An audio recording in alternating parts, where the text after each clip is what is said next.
हाय नमस्कार मित्रों, मैं राहुल यादव आरबीएस महाविद्यालय के ऑनलाइन प्लेटफॉर्म पे आप सबका स्वागत करता हूं।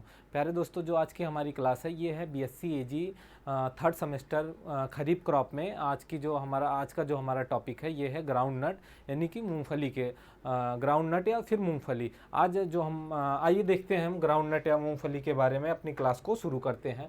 तो मूंगफली ग्राउंड नट, इसका बोटेनिकल नेम पहले शुरुआत करते हैं हम वानस्पतिक नाम से। तो जो मूंगफली का वानस्पतिक नाम है, इसे बोलते हैं अरेकस हाइपोजिया। क्या मूंगफली का वानस्पतिक नाम या फिर बोटेनिकल नेम है अरेकस हाइपोजिया। और ये फैबेसी, कौन सी इसकी जो फैमिली या कुल होती है, ये फैबेसी फैमिली का पौधा है। मूंगफली जो है ये फैबेसी फैमिली का या फैबेसी फैमिली से बिलोंग करता है या फिर फैबेसी फैमिली का पौधा है। इनमें गुणसूत्रों की संख्या की बात करें तो इनमें गुणसूत्रों की संख्या जो होती है, गुणसूत्रों की संख्या 2n बराबर 40 होती है। कितना? 2n बराबर 40 गुणसूत्रों की संख्या 2n बराबर 40 होती है। आइए देखते हैं हम मूंगफली के उपयोग एवं महत्व के बारे में कि मूंगफली का क्या उपयोग है और क्या इसका महत्व है। तो मूंगफली के सभी भागों का एक महत्वपूर्ण उपयोग है। जो मूंगफली है, मूंगफली का जो पौधा है उसके सभी भागों का एक महत्वपूर्ण स्थान है। चाहे मूंगफली के दाने हों, मूंगफली का छिलका हो या फिर पौधे हों, तो मूंगफली के सभी भागों का एक महत्वपूर्ण उपयोग है। दैनिक जीवन के साथ साथ इसका औद्योगिक उपयोग भी होता है। मूंगफली का जो उपयोग होता है ये दैनिक जीवन के साथ साथ औद्योगिक भी मूंगफली का उपयोग होता है। मूंगफली का हरा भाग, जो मूंगफली का हरा भाग होता है, खुदाई के बाद प्राप्त होता है, पशुओं को खिलाने के काम में लाया जाता है। मूंगफली की जब खुदाई करते हैं, खुदाई करने के बाद जो हरा भाग प्राप्त होता है वो पशुओं को खिलाने के काम में आता है। मूंगफली का दाना, जिसका उत्पादन भारत में सबसे अधिक होता है। मूंगफली का दाने की बात करें तो मूंगफली का दाना जो है, भारत में सबसे ज़्यादा मूंगफली के दाने का उत्पादन किया जाता है। सबसे ज़्यादा मूंगफली भारत में बोई जाती है। तो जो मूंगफली का दाना होता है ये एक बहुत ही पौष्टिक पदार्थ है। क्या है? मूंगफली का जो दाना है ये एक पौष्टिक पदार्थ है। इसमें कुछ खनिज और फास्फोरस, कैल्शियम तथा लोहा भी पर्याप्त मात्रा में पाए जाते हैं। प्रोटीन भी पर्याप्त मात्रा में मूंगफली में पाई जाती है। मूंगफली का मूंगफली वानस्पतिक प्रोटीन का एक सस्ता एवं अच्छा स्रोत है। मूंगफली जो है, अगर वानस्पतिक प्रोटीन की बात करें तो मूंगफली जो है सबसे सस्ता और एक अच्छा स्रोत है। मूंगफली में जो मूंगफली होती है, मूंगफली के जो दाने होते हैं, इसमें प्रोटीन की जो मात्रा होती है वो मांस और फल या फिर अंडों से भी अधिक होती है। मांस की बात करें तो लगभग 1.3 गुना मांस से ज़्यादा, और अंडे की बात करें तो अंडों में लगभग 2.5 गुना, अंडों से लगभग 2.5 गुना, और फल की बात करें तो फलों से लगभग 8 गुना अधिक प्रोटीन प्राप्त होती है। किसमें? मूंगफली के दानों में। मूंगफली के दानों में क्या थायमीन, राइबोफ्लोविन और निकोटीन अम्ल भी पर्याप्त मात्रा में पाए जाते हैं। मूंगफली के दाने में पाए जाते हैं। विटामिन की बात करें तो मूंगफली में जो है vitamin A, vitamin B, vitamin B12 तथा विटामिन ई भी पर्याप्त मात्रा में मूंगफली में पाई जाती हैं। मूंगफली के दानों में लगभग 40% तेल पाया जाता है। कितना? मूंगफली में तेल यानी वसा की बात करें तो मूंगफली के दानों में लगभग 40% तेल पाया जाता है, जिसका उपयोग खाद्य पदार्थों के रूप में किया जाता है। इसके तेल में लगभग 82% तरल चिकनाई वाले ऑलिक तथा लिनोलिक अम्ल पाए जाते हैं। मूंगफली के दानों में 25.33% प्रोटीन पाया जाता है। वहीं बात करें 10 से 10.5 यानी 10.2% कार्बोहाइड्रेट और 40.5 यानी लगभग 40% वसा या तेल प्राप्त होता है। जो मूंगफली के दाने होते हैं, इनकी पेराई करके ही तेल को निकाला जाता है। पेराई के बाद जो करने पर जो हमें खली प्राप्त होती है मूंगफली से, खली में लगभग 8% नाइट्रोजन पाया जाता है। कितना? मूंगफली की खली में लगभग 8% नाइट्रोजन भी पाया जाता है। फास्फोरस की बात करें तो 1.4% फास्फोरस और 1.2% पोटास भी पाया जाता है। किसमें? मूंगफली में। मूंगफली के दानों में, मूंगफली के दानों से जो हमें खली प्राप्त होती है हम उसकी बात कर रहे हैं। उत्पत्तियों में इतिहास की बात करें कि मूंगफली की उत्पत्ति कहाँ हुई, तो अधिकांश विद्वानों के द्वारा मूंगफली की उत्पत्ति स्थान दक्षिणी अमेरिका माना गया, लेकिन ब्राज़ील, वहाँ पे मूंगफली से मिलती जुलती 5-6 प्रजातियाँ पाई गई। मिलते जुलते लगभग 5 से 6 किस्में पाई गई। पौधे जो है मूंगफली के पौधों से एकदम मिलते जुलते लगभग 5 से 6 किस्मों ऐसे पाए गए पौधे। तो कहीं ना कहीं ब्राज़ील को भी इस वजह से माना जाता है कि मूंगफली का उद्गम स्थान ब्राज़ील भी है। वितरण एवं क्षेत्रफल की बात करें, वितरण एवं क्षेत्रफल की बात करें तो मूंगफली जो है, मूंगफली का उत्पादन सबसे ज़्यादा भारत में होता है। विश्व में मूंगफली पैदा करने वाले मुख्य देश में भारत, कौन सा? विश्व में सबसे ज़्यादा मूंगफली पैदा करने वाले देशों में मुख्य रूप से भारत का स्थान आता है। उसके बाद चीन है, फिर नाइजीरिया है, फिर अमेरिका है, फिर ब्राज़ील, फिर बर्मा है। क्षेत्रफल तथा उत्पादन की दृष्टि से भी विश्व में भारत का प्रथम स्थान है मूंगफली में। लेकिन यहाँ पर औसतन उपज की बात करें, भारत में मूंगफली के औसतन उपज की बात करें तो भारत में मूंगफली का औसतन उपज अन्य देशों की तुलना में कम है। जलवायु, किस प्रकार की जलवायु उपयुक्त होती है या किस प्रकार की जलवायु अच्छी होती है मूंगफली के लिए? तो उष्णकटिबंधीय पौधा होने के कारण, जो मूंगफली का पौधा होता है ये उष्णकटिबंधीय होने के कारण इसमें लंबे तथा गर्म मौसम की आवश्यकता पड़ती है। किस प्रकार की? लंबे तथा गर्म मौसम की आवश्यकता, लंबी अवधि तक गर्म मौसम की आवश्यकता पड़ती है। अंकुरण एवं प्रारंभिक वृद्धि की बात करें तो अंकुरण की बात करें कि जैसे कि हमने मूंगफली का बीज बो दिया जमीन में, तो अंकुरण और उसकी प्रारंभिक वृद्धि के समय जो तापमान की आवश्यकता होती है वो होती है 14 से 15 सेल्सियस। कितना? 14 से 15 सेल्सियस तापमान की आवश्यकता होती है। फसल के जीवन काल में पर्याप्त सूर्य प्रकाश, सूर्य के प्रकाश की बात करें तो फसल के लिए पर्याप्त सूर्य के प्रकाश की आवश्यकता होती है। और वहीं उच्च तापमान की आवश्यकता होती है और सामान्य वर्षा की भी जरूरत होती है इसकी वृद्धि के लिए। फसल की वृद्धि के लिए सर्वोत्तम तापमान की बात करें फसल की वृद्धि के लिए तो लगभग 70 से 80 फ़ारेनहाइट, क्या 70 से 80 फ़ारेनहाइट होता है। और न्यूनतम सबसे कम तापमान की बात करें तो लगभग 58 फ़ारेनहाइट तापमान होता है। वहीं भूमि की बात करें, किस प्रकार की मिट्टी की आवश्यकता होती है मूंगफली की खेती के लिए? तो मूंगफली की खेती के लिए बलुआर, दोमट या बलुआर मिट्टी सर्वोत्तम मानी जाती है। देश के विभिन्न भागों में मूंगफली की खेती बलुआर, दोमट और काली मिट्टी पर सफलतापूर्वक की जाती है। कहाँ पे? मूंगफली की खेती बलुआर, दोमट, बलुआर और या फिर काली मिट्टी पे सफलतापूर्वक की जाती है खेती। परंतु बलुआर दोमट भूमि, जो बलुआर दोमट मिट्टी है ये मूंगफली की खेती के लिए सबसे उत्तम मानी जाती है। वर्गीकरण, मूंगफली का वर्गीकरण, तो मूंगफली का वर्गीकरण दो प्रकार से किया जाता है, विभिन्न आधार पे दो प्रकार से, निम्न प्रकारों से किया जाता है। जैसे वृद्धि की पहला बात करें तो वृद्धि की प्रकृति के आधार पर, मूंगफली की वृद्धि के प्रकृति के आधार पर उसका वर्गीकरण किया गया है। तो पौधों की वृद्धि के आधार पर मूंगफली की जातियों को दो प्रकार से विभाजित किया गया। कितना? दो प्रकार से पौधों की वृद्धि के आधार पर दो प्रकार से किया जाएगा। उसमें जो है पहला है सीधी बढ़ने वाली प्रजाति। कौन है? जो पहली प्रजाति है वो सीधी बढ़ने वाली प्रजाति की बात करें तो इरेक्ट टाइप या फिर ब्रंच टाइप। तो अरेकस हाइपोजिया फैटिगिटा, इस जाति के पौधे जो है सीधी बढ़ते हैं। कि कैसे बढ़ते हैं? सीधे बढ़ते हैं। इस प्रकार की जातियों कम अवधि व शीघ्र तैयार होने वाली होती हैं। जो सीधी बढ़ने वाली प्रजातियां होती हैं ये सीधी जल्दी पकती हैं, जल्दी कम अवधि में तैयार होती हैं तथा अधिक उपज भी देती हैं। सीधी बढ़ने वाली मूंगफली की जो प्रजाति होती है ये जल्दी तैयार होती है और अधिक उपज भी प्राप्त होता है। इस प्रकार की जातियों में साधारणतः सुषुप्ता अवस्था नहीं पाई जाती। जो सीधी बढ़ने वाली प्रजातियां होती हैं इसमें सुषुप्ता अवस्था नहीं पाई जाती। वहीं अगला जो है फैलकर, ये सीधी बढ़ने वाली प्रजातियां होती हैं, सीधा बढ़ती हैं। और कुछ प्रजातियां होती हैं ये फैलकर बढ़ती हैं। कैसे फैलकर बढ़ती हैं? तो फैलकर बढ़ने वाली पर बात करते हैं तो अरेकस हाइपोजिया प्रोटोबिम्स, ये प्रोकोबिम्स, इस वर्ग की जातियां भूमि पर फैलकर चलती हैं। कैसे चलती हैं? भूमि पर फैलकर चलती हैं। अधिकतर जातियों में सुषुप्ता अवस्था का गुण होता है। जो फैलने वाली प्रजातियां होती हैं इनकी जो जातियां होती हैं ये इनमें सुषुप्ता अवस्था का गुण होता है।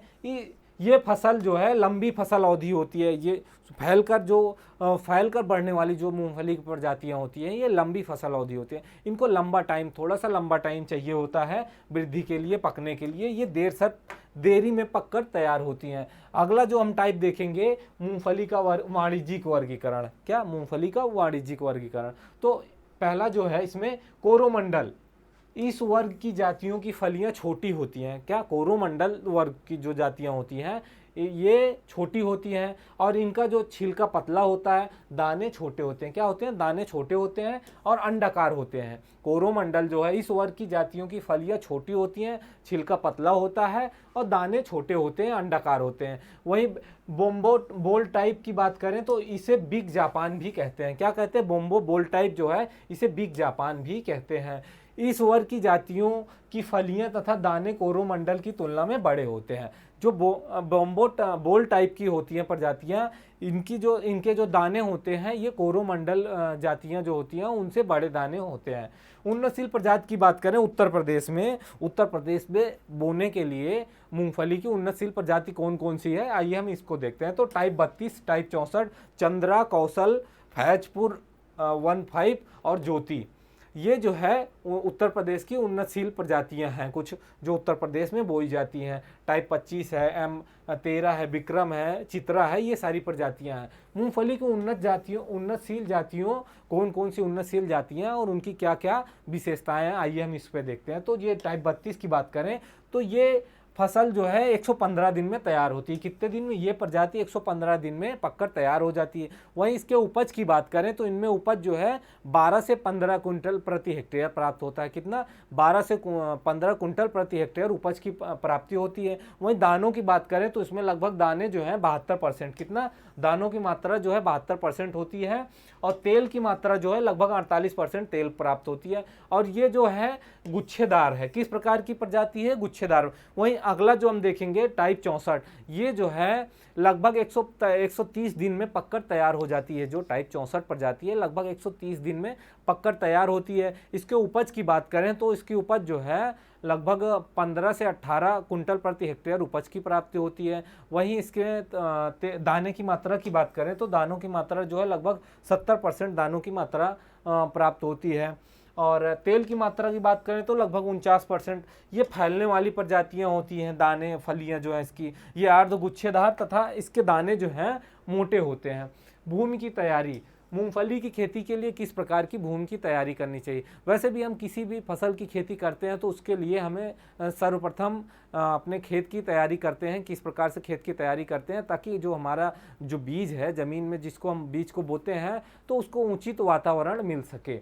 तो खेत की तैयारी का मुख्य उद्देश्य वायु संचार को बढ़ाना, खेत को अधिक भुरभुरा बनाकर बीज अंकुरण को अधिक उपयुक्त तापमान प्रदान करना, मृदा नमी को संचित करना भी जुताई का एक उद्देश्य है। यानी कि भूमि की खेत की तैयारी, जुताई करते हैं, उसकी अच्छी जुताई करने का क्या क्या फ़ायदे होते हैं कि हमारे जो बीज होते हैं उनको उचित तापमान मिल जाता है, उचित वातावरण मिल जाता है और मृदा की जल धारण क्षमता, वायु धारण क्षमता भी अधिक होती है। इस उद्देश्य से अच्छी खेती की जाती है। मूंगफली की खेती के लिए लगभग 10 से 15 सेंटीमीटर गहरी जुताई करनी चाहिए। कितना? लगभग 10 से 15 सेंटीमीटर गहरी जुताई। बीज की बात करें तो बीज का प्रयोग जो है 2 प्रकार से किया जाता है बुआई के लिए। बीज का प्रयोग 2 प्रकार से बुआई के लिए किया जाता है। पहला जो है छिलके रहित फलियों को बोना, दूसरा है छिलका उतार कर दानों को बोना।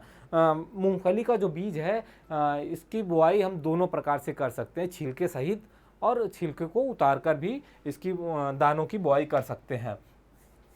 मूंगफली के बीज को बोने के लिए हमें किस प्रकार की बीज की आवश्यकता होती है, अच्छे बीज के क्या गुण होते हैं, आइए हम इसको देखते हैं। तो बीज सदैव जाति के अनुसार शुद्ध होना चाहिए, इसमें वैरायटिकल प्योरिटी होनी चाहिए, बीज स्वस्थ होना चाहिए, अंकुरण प्रतिशतता अधिक होनी चाहिए, जो जर्मिनेशन होता है जर्मिनेशन परसेंटेज अधिक होना चाहिए, बीज की अधिक होनी चाहिए। गुच्छेदार वर्ग की जातियों में बीज का अंकुरण जो गुच्छेदार जातियां होती हैं उनमें बीज का अंकुरण 90 से 95% तक होता है और फैलकर चलने वाली जातियों का अंकुरण लगभग 85 से 90%। ये जो गुच्छेदार वाली होती हैं इनका जो जर्मिनेशन होता है इनके बीजों का वो काफ़ी अच्छा होता है। और फैलकर चलने वाली जो गुच्छेदार जातियां हैं और वहीं फैलकर चलने वाली इसमें जो है 85 से 90% होता है। 85 से कम अंकुरित होने वाला बीज खराब माना जाता है। अगर जिस बीज का अंकुरण लगभग 85% से कम हो जिस भी जाति का, तो वो अंकुरण अच्छा नहीं माना जाता है, खराब माना। अंकुरण क्षमता, सीड विजिबिलिटी की बात करें तो बीज को फलियों के रूप में रखने पर 1 वर्ष में मतलब बीज को फलियों के रूप में पूरी फलियों में बंद फलियों में रखने पर 1 वर्ष तक अंकुरण क्षमता बनी रहती है। 1 वर्ष के बाद बीज की अंकुरण क्षमता कम होने लगती है। 1 वर्ष बाद बीज की अंकुरण क्षमता मूंगफली के दानों में, जो मूंगफली के दाने होते बीज होते हैं, उनकी अंकुरण क्षमता कम हो जाती है। वहीं बीज उपचार की बात करें कि मूंगफली के बीज का उपचार कैसे करते हैं ताकि उसका जो अंकुरण क्षमता हो वो बनी रहे और अच्छा अंकुरण प्रतिशतता हो, अंकुरण क्षमता अच्छी हो। तो बुआई से पहले फलियों को 14 घंटे तक पानी में भिगा देना चाहिए। क्या करना चाहिए? मूंगफली की बुआई से पहले, मूंगफली के बीजों की बुआई से पहले लगभग उनको 14 घंटे बीज को भिगा देना चाहिए ताकि जो फलियां होती हैं मूंगफली को, उनमें पर्याप्त मात्रा में नमी मिल सके, नमी की शोषण कर सके, पर्याप्त मात्रा में शोषण कर सके। मूंगफली के दानों को बीज के रूप में प्रयोग करने से पहले फलियों को बाहर से निकालना पड़ता है। मूंगफली के दाने जो होते हैं वो तो फलियों में पैक होते हैं, तो बुआई से पहले हमें उनको फलियों को हालांकि मूंगफली का जो बीज है, मूंगफली की बुआई दोनों प्रकार से की जा सकती है, छिलका उतार कर भी, छिलका हटा कर भी। तो यहाँ पे छिलका निकालना पड़ता है। फलियों को दाने से बुआई के लिए 1 से 2 दिन पहले निकाल लेना चाहिए। बीज की बुआई से पहले बीज का उपचार सेरेसन से करना चाहिए। किससे करना चाहिए? सेरेसन से करना चाहिए। ये बहुत लाभदायक होता है। और 300 ग्राम सेरेसन प्रति 100 किलोग्राम बीज, कितना? 300 ग्राम सेरेसन लेते हैं हम प्रति 100 किलोग्राम बीज को उपचारित करने के लिए पर्याप्त होता है। बीज की मात्रा की बात करें तो औसतन बीज या दानों की मात्रा प्रति हेक्टेयर सीधी बढ़ने वाली या फिर गुच्छेदार जातियों में 100 से 120 किलोग्राम प्रति हेक्टेयर, कितना? 100 से 120 किलोग्राम प्रति हेक्टेयर। वहीं फैलने वाली प्रजातियों में 80 से 100, जो गुच्छेदार होती हैं उनके लिए 100 से 120, सीधी वाली 80 से 100 किलोग्राम प्रति हेक्टेयर उपयोग किया जाता है। पौधों की दूरी की बात करें तो कितनी दूरी पर क्या दूरी होनी चाहिए? पौधे से पौधे के बीच की दूरी क्या होनी चाहिए? तो गुच्छेदार प्रजातियों की बात करें तो गुच्छेदार प्रजातियों में लगभग 45x10, कितना? 45x10 सेंटीमीटर दूरी होनी चाहिए पौधों से। वहीं फैलकर बात करें, फैलकर चलने वाली की, तो फैलकर 60 से 10, कितना? 60x10 सेंटीमीटर फैलने वाली प्रजातियों के लिए और 45x10 गुच्छेदार प्रजातियों के लिए होती है। बीज की गहराई की बात करें कि कितनी गहराई में मूंगफली के बीज की बुआई करनी चाहिए, तो भारी मृदाओं बीज की गहराई जो है कहीं ना कहीं वो मृदाओं पर भी निर्भर करती है कि मिट्टी किस प्रकार की है।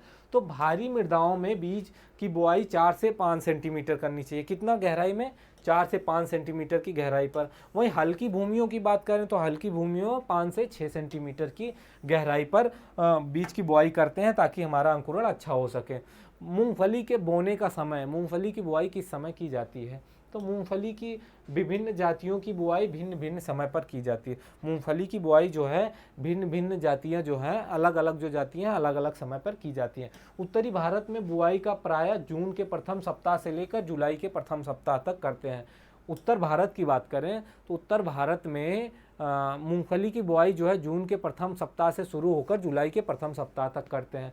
बीज बोने की विधि, तो मूंगफली की बुआई के लिए निम्नलिखित विधियां प्रचलित हैं। मूंगफली की जो बुआई होती है, किस प्रकार से मूंगफली की बुआई करनी चाहिए, तो मूंगफली की बुआई के लिए कई विधियां जो हैं प्रचलित हैं। पहला तो हल के पीछे बोना। इस विधि में देसी हल के पीछे बीज की बुआई 5 से 6 सेंटीमीटर गहरा कूड़ में की जाती है। 2 कूड़ों के बीच का अंतरण आवश्यकता अनुसार रखते हैं।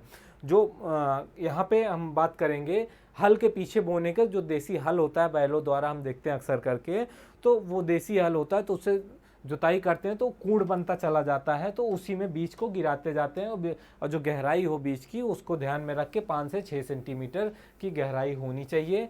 और अगला जो है खाद की बात करें कि कितनी खाद की आवश्यकता होती है, तो मूंगफली दलहनी फसल है इसलिए इसको बहुत अधिक खाद की आवश्यकता होती नहीं है। जो दलहनी, जैसा कि आप सब जानते हैं कि दलहनी फसलें जो हैं वो नाइट्रोजन का फिक्सेशन करती हैं, इसलिए उनको बहुत अधिक नाइट्रोजन का आवश्यकता नहीं होती है, नाइट्रोजन की। तो मूंगफली दलहनी फसल है। इसकी जड़ों में पाए जाने वाले जीवाणु वातावरण से, कहाँ से? वायुमंडल से नाइट्रोजन को मृदा में स्थिर करते हैं, यानी नाइट्रोजन का फिक्सेशन करते हैं। इससे बहुत अधिक मात्रा में नाइट्रोजन की आवश्यकता नहीं होती, इसीलिए जो दलहनी फसलें होती हैं उनको बहुत अधिक मात्रा में नाइट्रोजन की आवश्यकता नहीं होती। मृदा परीक्षण के अनुसार बुआई के समय 50 से 60, अगर मृदा की जांच करें, मिट्टी की जांच करने के बाद हम 50 से 60 किलोग्राम, कितना 50 से 60 किलोग्राम फास्फोरस यानी आवश्यकता अनुसार प्रति हेक्टेयर तक दे सकते हैं। हल्की मृदाओं में पोटाश की बात करें तो पोटाश 40 किलोग्राम प्रति हेक्टेयर की दर से दिया जा सकता है। वहीं सिंचाई व जल निकास की बात करें कि मूंगफली के लिए कितना पानी की आवश्यकता होती है, जल निकास, तो उत्तर भारत में मूंगफली की बुआई वर्षा प्रारंभ होने से पहले की जाती है। उत्तर भारत में जो मूंगफली की बुआई होती है वो वर्षा आने यानी कि जून के पहले सप्ताह से जुलाई के पहले सप्ताह तक की जाती है। तो वर्षा के पहले ही की जाती है ना, वर्षा के प्रारंभ होने पर करते हैं। वर्षा जब शुरू होती है, बारिश, तब शुरू करते हैं। अतः सिंचाई की विशेष आवश्यकता नहीं होती, क्योंकि बारिश की शुरुआत जब होती है, बारिश की शुरुआत जब शुरू हो जाती तभी हम मूंगफली की बुआई करते हैं। इसलिए हमें बहुत ज़्यादा अधिक सिंचाई की आवश्यकता नहीं होती है। दक्षिण भारत की बात करें तो ग्रीष्म ऋतु में यानी गर्मी के मौसम में 10 से 15 दिन बाद, कितना 10 से 15 दिन के बाद मूंगफली की सिंचाई करना आवश्यक होता है। गुच्छेदार जातियों में 8 से 10 व फैलने वाली जातियों में 10 से 12 सिंचाई की आवश्यकता होती है। अगर सिंचाइयों की बात की जाए तो 8 से 10 सिंचाई की जाती है फैलने वाली में, गुच्छेदार वाली में 10 से 12 सिंचाई की जाती है। निराई गुड़ाई की जाती है। निराई गुड़ाई, मूंगफली की निराई गुड़ाई एक तो कृत्रिम माध्यम से की जाती है, फिर रासायनिक माध्यम, दोनों प्रकार से की जाती है। तो निराई गुड़ाई व रासायनिक विधि से खरपतवार नियंत्रण, तो निराई गुड़ाई का मूंगफली की खेती में बहुत अधिक महत्व है। 15 दिन के अंतर पर 2 से 3 गुड़ाई आवश्यक करनी चाहिए। जो मूंगफली की बुआई जो होती है, मूंगफली का जो बीज होता है उसको मूंगफली के अधिक उपज प्राप्त करने के लिए इसका निराई गुड़ाई का बहुत अधिक रोल है उत्पादन में, अच्छा उत्पादन प्राप्त करने के लिए। तो 10 से 15 दिन में 10 से 15 दिन बाद 2 से 3 निराई गुड़ाई करना आवश्यक होता है। गुच्छेदार जातियों की बात करें तो गुच्छेदार जातियों जो होती है उनमें मिट्टी चढ़ाना, जैसे कि हम आलू की खेती करते हैं तो मिट्टी चढ़ाते हैं, सेम उसी प्रकार मूंगफली की बात करें तो मिट्टी चढ़ाना।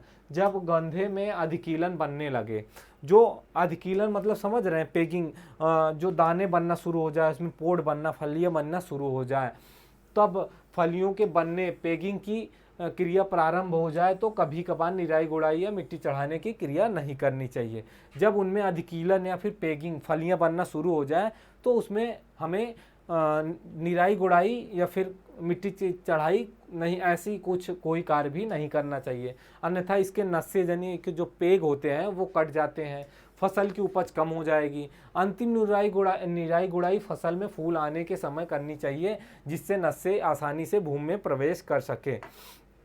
मूंगफली में जो अंतिम गुड़ाई करते हैं वो फूल आने से पहले ही कर लेते हैं। उसके बाद, फूल आने के बाद हम मूंगफली में बिल्कुल भी निराई गुड़ाई हमें नहीं करनी चाहिए। रासायनिक विधि से खरपतवारों को नियंत्रण करने के लिए जहां तक संभव हो सके ऐसे खरपतवार नाशियों का प्रयोग करना चाहिए जो बोने से पहले खेत में छिड़के जाते हों।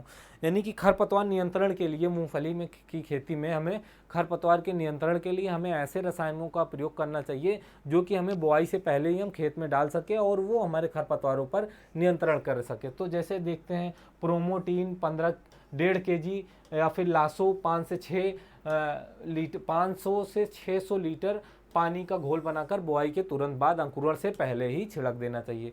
वहीं कटाई मड़ाई की बात करें, फसल की कटाई एवं मड़ाई की, सुखाई की, तो अधिक उपज व तेल की मात्रा प्राप्त करने के लिए हमें मूंगफली का जो कटाई मड़ाई है उसका भी एक विशेष रोल होता है अधिक उपज प्राप्त करने में। तो अधिक उपज प्राप्त करने के लिए फसल की उचित समय पर ही कटाई करना लाभदायक होता है। अधपकी फसल को काटने पर उपज एवं तेल तथा तेल के गुणों में कमी होगी, यानी तेल के गुणों को जो है प्रभावित होंगे, तेल के गुण प्रभावित होंगे हमारे। अगर अधपकी हम कर लेंगे, अधपकी कटाई कर लेंगे फसल की। तब उपज की बात करें तो मूंगफली की उपज में विभिन्न परिस्थितियों के अनुसार 10 से 12 कुंटल प्रति हेक्टेयर पाई जाती है। वहीं गुच्छेदार जातियों की बात करें तो 8 से 10 कुंटल प्रति हेक्टेयर, फैलने वाली में 12 कुंटल प्रति हेक्टेयर। बीज, मूंगफली से बीज लगभग 70% बीज व 40% तक तेल यानी वसा की प्राप्ति होती है। मूंगफली के बीजों से जो हमें बीज होता है उससे लगभग 70% तक बीज प्राप्त होता है मूंगफली की फसल से, और 40% तक तेल प्राप्त होता है। हानिकारक कीट पतंगों की बात करें या फिर उनके रोकथाम की बात करें तो इसमें जो प्रमुख रोग लगता है बिहार रोमिल सूंडी। कौन सी? मूंगफली में बिहार रोमिल सूंडी लगती है। यह एक मध्यम आकार का कीट है। किस प्रकार का? मध्यम आकार का कीट है जिसके पंखों पर काले धब्बे होते हैं। इसकी सूंडी जो है नारंगी रंग की होती है। यह पत्तियों की ऊपरी सतह को खा जाती है। क्या करती है? पत्तियों की ऊपरी सतह को खा जाती है, जिससे पौधों में भोजन बनने की क्रिया अर्थात प्रकाश संश्लेषण प्रभावित होता है और पौधा जो है पूर्ण भोजन नहीं बना पाता है। यह कीट कुछ दूसरी फसलों और मूंगफली की फसलों पर जुलाई से अप्रैल तक प्रभावशाली होता है और फसल को क्षति पहुंचाता है। कब से कब तक? जुलाई से अप्रैल तक ये ज़्यादा इसका प्रभाव होता है और फसल को क्षति पहुंचाता है। इसकी रोकथाम के लिए हमें क्या करते हैं? तो 0.15% प्रतिशत थायोडान इंडोसल्फान 35 सीसी का घोल बनाकर 1000 लीटर पानी में प्रति हेक्टेयर की दर से छिड़काव करना चाहिए। वहीं दूसरा जो है प्रमुख कीट है तंबाकू की सूंडी। कौन सी है? तंबाकू की सूंडी। यह सूंडी लगभग 4 सेंटीमीटर लंबी होती है। कितना? लगभग 4 सेंटीमीटर लंबी होती है। यह सूंडी काली और हरे काले रंग की होती है। किस प्रकार की? हरे काले रंग की होती है। इसका मौथा मध्यम आकार का काले भूरे रंग का होता है। यह सूंडी पत्तियों को खाती है। क्या करती है? पत्तियों को खाती है। इसी कारण इसका उत्पादन में इस कारण जब ये पत्तियों को खाती है तो ये उत्पादन में काफ़ी नुकसान होता है। हमें इससे बचने के लिए हमें थायोडान इंडोसल्फान या 35 सीसी 1.5% का घोल बनाकर 0.15% का घोल बनाकर 1000 लीटर पानी में मिलाकर प्रति हेक्टेयर की दर से छिड़काव करना चाहिए। अगला जो है दीमक कीट ट्रिमड। यह मूंगफली का बहुत ही भयंकर कीट है। यह मूंगफली को सबसे ज़्यादा मूंगफली की फसल को प्रभावित करता है दीमक। ये सबसे ज़्यादा यह भूमि के अंदर होता है और मूंगफली का जो फली लगती है, मूंगफली के जो दाने प्राप्त होते हैं वो भी हमें ज़मीन से ही प्राप्त होते हैं और ये भी ज़मीन के अंदर रहता है और ये पौधों की जड़ों को खाता है। किसको खाता है? सीधा ये पौधों की जड़ों पर ही अटैक करता है, उसको खाता है। इसकी रोकथाम के लिए हमें बुआई से पहले ही, इसकी दीमक से बचने के लिए हमें बुआई से पहले ही अपनी मिट्टी में, भूमि में एट्राजीन 5% धूल या फिर हेप्टाक्लोर 5% धूल 25 किलोग्राम प्रति हेक्टेयर की दर से कूड़ों में डाल देते हैं, यानी मिट्टी में मिला देते हैं, या फिर जो कूड़ बनाए होते हैं हम अपने बीज को बोने के लिए उसमें मिला देते हैं ताकि इससे बचा जा सके।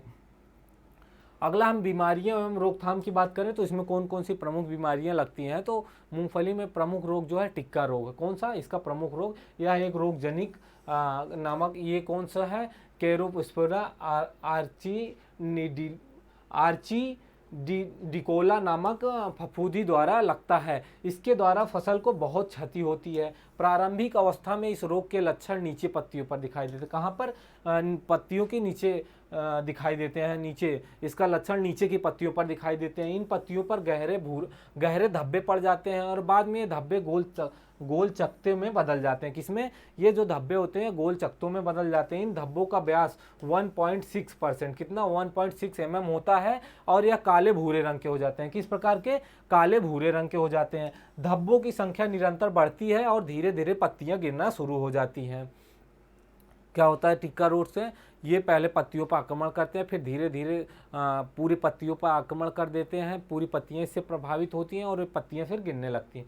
अगला जो है रोजेट या विषाणु रोग। क्या है? रोजेट या फिर विषाणु रोग। यह रोग एक विषाणु द्वारा उत्पन्न होने वाला रोग है। यह विषाणु एक एफिड द्वारा किसके द्वारा? एफिड द्वारा फैलता है। इस रोग के प्रभाव से पौधे बौने हो जाते हैं। क्या हो जाते हैं? रोजेट विषाणु अगर इसका प्रकोप लगता है पौधों पे तो पौधे बौने रह जाते हैं तथा उनका रूप रोजेट जैसा हो जाता है और पौधे पीले पड़ जाते हैं और मोजेक जैसे दिखाई देते हैं। किस प्रकार के? मोजेक जैसे दिखाए। इस बीमारी के रोकथाम के लिए हमें कुछ रोग रोधी किस्मों को बोना चाहिए। इससे बचने के लिए हमें कुछ रोग रोधी किस्मों का उपयोग करना चाहिए, बोना चाहिए। और एफिड व अन्य कीटों को नष्ट करने के लिए क्योंकि ये रोग जो है रोजेट विषाणु जो है ये एफिड द्वारा ही फैलता है, तो इससे बचने के लिए हमें एफिड की भी रोकथाम करनी चाहिए। इसके लिए कीटनाशक दवाएं जैसे कि मेटासिस्टॉक, क्या? जैसे कि मेटासिस्टॉक 1.0 मतलब 1 लीटर 1000 लीटर पानी में प्रति हेक्टेयर की दर से मेटासिस्टॉक 1 लीटर 1000 लीटर पानी में मिलाकर छिड़काव करना चाहिए ताकि हम इस कीट से बच सकें, एफिड से। तो जो ये रोग लगता है इस विषाणु रोग होता है जो ये, इससे भी हम अपनी फसल को बचा सकें। तो आज हमने मूंगफली के बारे में देखा, मूंगफली के बारे में जाना, मूंगफली का उत्पादन कौन कौन से कीट लगते हैं, कितना उत्पादन होता है, किस प्रकार की मिट्टी उपयुक्त होती है।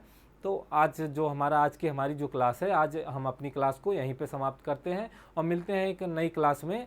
जय हिंद।